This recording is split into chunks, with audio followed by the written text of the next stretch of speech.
Who is your hero and what is your cause? These were the first words that our beloved professor ever spoke to me. It was the fall of 2005, my freshman orientation, and fate had ordained that Elliott would be my academic advisor. And while every other academic advisor hosted their advisees in a classroom in Bauer or Roberts, Elliott invited us into his home. He wanted to get to know us. So he asked every single freshman, who is your hero and what is your cause? Nathan Barrymore answered, Martin Luther King. Simon Shogri, Plato. And when Elliott came to me, I gave the picture-perfect Claremont answer.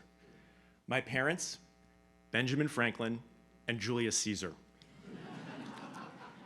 And without skipping a beat, Elliott raised his eyebrows, leaned forward, and said, Caesar and Franklin, sounds like one hell of a dinner party. That moment was quintessential Ward Elliott. He would make you laugh.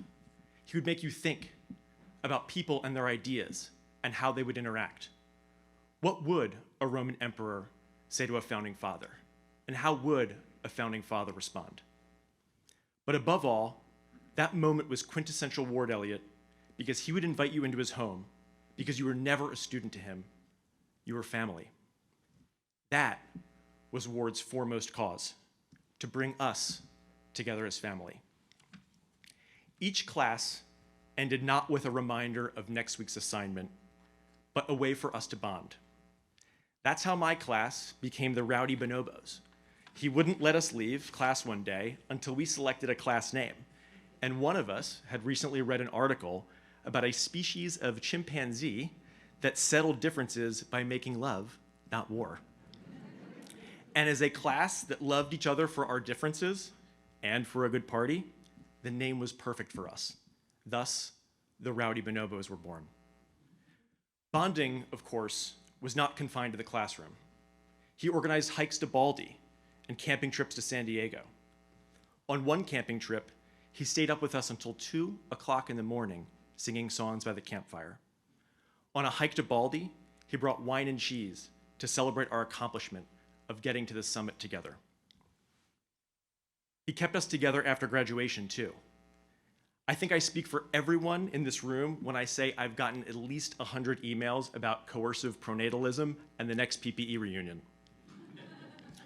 Through this, I made friends with countless other PPE students from across generations because Claremont was our alma mater, but Ward was our alma pater. Still, nothing compares to an in-person get-together, and I was scheduled to see Ward at one of my best friend's weddings this fall. He declined at the last minute due to health. It was then that I realized it was crucial that I see him. To me, he was invincible, the man that stayed up with us until 2 o'clock in the morning, the man that climbed Baldy with us. And although I had heard about the diagnosis, I refused to believe it. He invited me into his home for lunch, as he always did. He told me that he wouldn't be around for my next reunion, and I told him that he would. We were both right. He meant that he was dying, and I meant that he would always be with me. We had that conversation in the same garden where he first asked me about my heroes.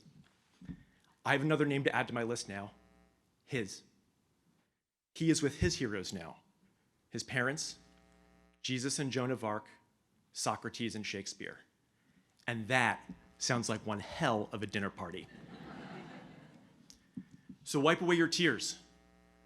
Ward is the life of a new party, and he would not want us to be sad. Remember, one of his laws is, nothing is good or bad, save for the alternatives that make it so. And I know Ward well enough to know that he would not prefer immortality to death. Part of Ward's beauty was that at some level, he had an energy that he knew that this adventure would not last forever. We had to savor every moment together, and that made it all more meaningful, not less. So let's celebrate him. That is why I'm here, in person, with you, as a family. Ward showed us how to come together as a family, and our cause now is to live up to his example. Thank you.